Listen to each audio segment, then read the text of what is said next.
Welcome back. The hot debate is still on. Regulating Finfluencers in India is the latest consultation paper from Sebi. Is it the right way to go? Mohit Gang has been patiently waiting by, so let's bring him in as well. Mohit, so the issue is, what is the best way to register? Now, if Sebi says that any Finfluencer who wants to, educate, who wants to also maybe work in tandem with a mutual fund like Radhika's, they need to go and register. If RIA is the way to register, is it fair? Because a lot of the Finfluencer chaps say that it's too onerous. They say it will completely kill our creativity. Your thoughts?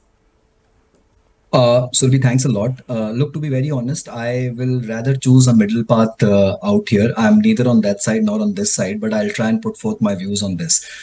Look, in India today, we have 114 odd crore mobile users and we have 40 crore social media users, right? And how many stock investors do we have in the country? 8 crore to 10 crore, and mutual fund unique investors, 3.5 crores. Now, if you and I, or even Radhika with all her branch networks and might of being an AMC, would want to take the mutual fund industry to a 40 crore user base, can we do that? Look, the simple answer to this entire thing is we can't, right? And that's where the Finfluencer as a category in the ecosystem has been extremely prominent to getting new users to come to adopt financial products. Now, the merit of it and the right and wrong of it, we can debate. What is the right way of doing it? Whether they register as an RIA regulations. Look, being an RIA for last 7 years, myself as a corporate entity, I can tell you the regulations are extremely onerous. RIA as a bunch of fraternity is a dying fraternity. The number of RIAs and RAs put together in this country might be around 1,000 odd, maybe to my best estimate, and that's also dwindling like a dodo. Right. So it's extremely onerous. The regulator out here needs to find a middle way. Can the Finfluencers be registered with AMFI as a different category? Can they provide incidental advice and not a proper advice? Can they still go out and detail and debate around merits of doing an SIP, merits of investing in mutual funds? Yes, they should be allowed to do that, right? They should not be allowed to recommend schemes, to show derivative strategies and to give trading calls and to give stock calls and all. I'm totally for it. You regulate that, you tell them you're not allowed to do XYZ, but to educate investors to invest in financial products, I think that's something which we need them as a community to, right? And if you really want to take this culture forward of financial savings, I think regulator will have to expand the circular. You can't limit it in 2 pages and say that if you're unregistered, you are of no use. You better register as an RIA or RA. RIA is extremely onerous regulations, right? So you have to give them a middle way. Even MFTs in this country are allowed to give incidental advice. It's a different reason, different thing altogether, that on the ground they completely will go overboard and give all kinds of advice, but they're also allowed to give incidental advice. So why not allow RIAs certain latitude and give them few do's and don'ts, which are very clear that you can do this, you can educate, but you can't give trading calls or you can't give whatever XYZ. So that's my take on that. Sandeep, comment on this point, right? What falls under the realm of investor education? It's quite clear, and there is a unanimous opinion that Sebi wants to clamp down, and rightfully, on anything that falls as investment advisory. Buy a stock, do a straddle on a Nifty bank. That's a complete no-no, right? But again, this investor education, there are so many masterclasses which are taking place on how do you read a balance sheet, to understand derivatives. There are so many multiple YouTube videos on whenever there is a new IPO, there are hundreds of these influencers talking about what the company does. They've read all those 400, 500 paid RHP and they're explaining it to viewers. So that comes in the classic investor education, which Mohit was also talking about.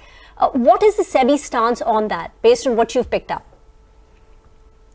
No, so first of all, I don't think anybody really provides education because, it's simply not profitable to go on YouTube unless you literally get millions of views. So everybody has some kind of conflict of interest built in. Somebody who's peddling an IPO gets paid by the promoter. Somebody who's kind of selling options trading wants to kind of route trades to their broker, which of course legal, but SEBI wants to restrict that.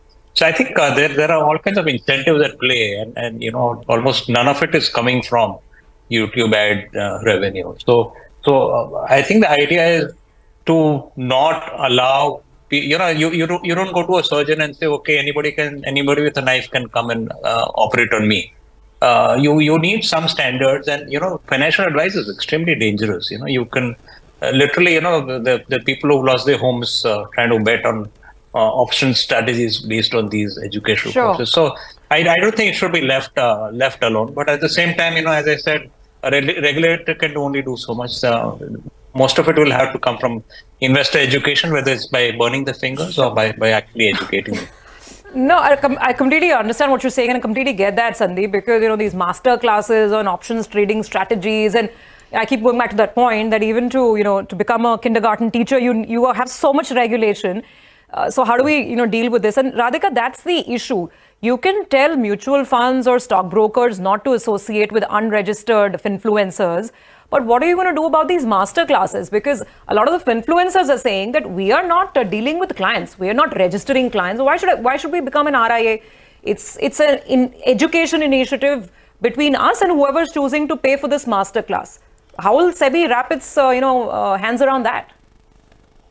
See, that is a much trickier territory to handle. So you can say you've disassociated people like mutual funds and brokers from influencers. Great. You said people who want to get registered will get registered. Now, registration gives you the benefit of being able to earn an income by working with market registered intermediaries. But can I still operate in the zone of grey? I can absolutely operate in the zone of grey today. It prevents me from access to it, clips my wings in some way, but it doesn't prevent me from offering master classes or doing whatever it is. I think the thing that needs to be done there, and I'm also empathetic to what Mohit said, Surbi, for a second, is that social media does have power. And one of the things that this group does very well is create content and make often very boring finance content about selling SIPs, very interesting and palatable to a new generation of viewers. So, don't take away from that they do. But I think some awareness also about using the right forms of financial advice. The market and the investors also need awareness that when you go to a doctor, you take financial advice, but I don't take cricketing advice from a doctor, right? So some awareness about who you need to take financial advice from and who you shouldn't and why you shouldn't be attending these options master classes, that also needs to be done. Yeah. Radhika, just one final question. You were talking about how a minimum standard is required for any of these influencers. Do you think putting parts of, things, just completely cancelling them, saying, for example, you cannot allow advice on derivatives, which is places where, people make more losses. Do you think that is one way to go about it? To say that, okay, leave the derivatives out of it. Maybe advising on, say, starting an SIP, starting a mutual fund is a good idea. And of course, no one's, taking away the fact that influencers have really forwarded and put forward the importance of, investing. But do you think parts of it should completely be left out just because of the kind of losses one can suffer in these segments?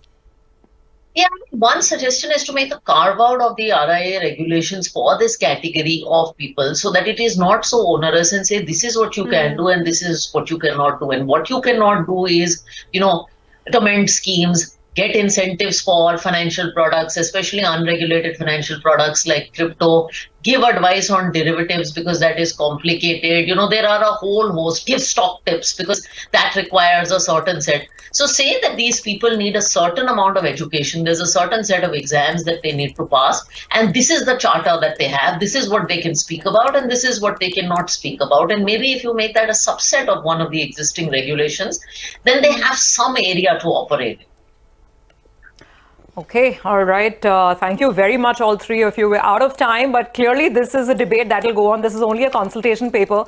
15th of September is the last date by which people can submit their comments. Let's see what comes out. We live in very, very interesting digital times. Thank you very much to all three of you for joining in today.